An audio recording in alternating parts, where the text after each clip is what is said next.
So let's take a look at which questions specifically were the easiest and which ones were the most difficult.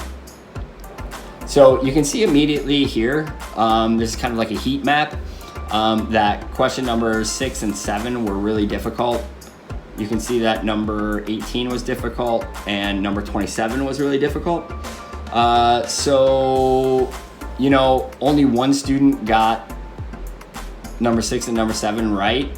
So, you know, if all students had gotten this wrong, I would probably give the students the points or remove it from my test in the future, because that must be something that students aren't understanding about the test, or I didn't teach very well, or the students aren't learning it for some reason, or maybe it's just a bad question on the test.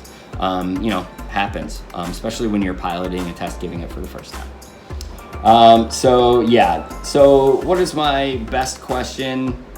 I would say probably these questions here that are at like 50% to 70%. Those are probably the best questions here. I got a lot of those. So as my test told me, as the overview screen told me in the beginning, this test is actually pretty good because I want most of the questions to fall probably between 0.6 and 0.8, 0.9, something like that. I don't want all the students to get the questions 100% correct, and I don't want any students to get any questions 100% wrong, right? So I want about like 60 to 80, 90%. That's like the magic area for questions. So this is a good test.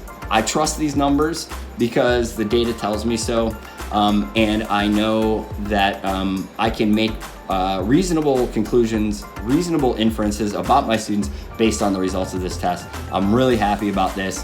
I'm just waiting for those other 2 students to take the test. I think the test will get even better once those students take that test. Okay, Tiro Analytics.